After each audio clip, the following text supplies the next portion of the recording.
अस्सलामुअलैकुम, मैं हूँ रिमशा। मैं आप सबको अपने चैनल रियलिटी न्यूज़ में वेलकम करती हूँ। उम्मीद है कि आप सब लोग खैरियत से होंगे। मैं आपको आज की न्यूज़ से आगाह करती हूँ। वतन वापस आने वाले पाकिस्तानियों को एयरपोर्ट्स पर गैर मुल्की करेंसी, सोना और सोने के जेवरात, कीमती पत्थरों और दीगर कीमती सामान की तमाम तर तफसील देना होगी।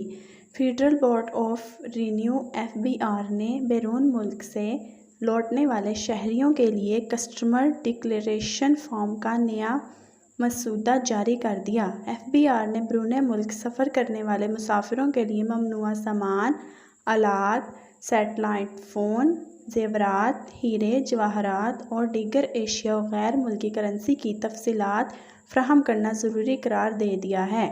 ज़राए के मुताबिक financial action task force (FATF) की शराइत के मुताबिक FBR ने ये कवानीन SR जारी करके मुतारिफ़ करवाए हैं। बैनुल-अक़वामी सफ़र करने वालों मुसाफिरों को एयरपोर्ट पर एक फ़ॉर्म भरना होगा। इस फ़ॉर्म में सोने के जेवरात, हीरे, कीमती पत्थर, गैर मुल्की करेंसी और सैटेलाइट फ़ोन की तफसीलात फ़राहम करना होंगी। अगर एयरपोर्ट पर मुसाफिर ये तफसीलात फ़राहम ना कर सकें तो सफ़र के 7 रोज़ के अंदर ये तफसीलात FBR को फ़राहम करना लाजमी होगा।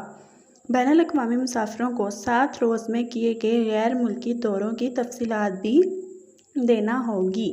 जिसने मेरे चैनल को अब तक सब्सक्राइब नहीं किया, बराए मेहरबानी वो मेरे चैनल को जल्द अज जल्द सब्सक्राइब कर लें ताकि आपको हर नई से नई आने वाली वीडियो की नोटिफिकेशन मिलती रहे और बेल आइकन पर क्लिक करना मत भूलिएगा। आपका बहुत शुक्रिया।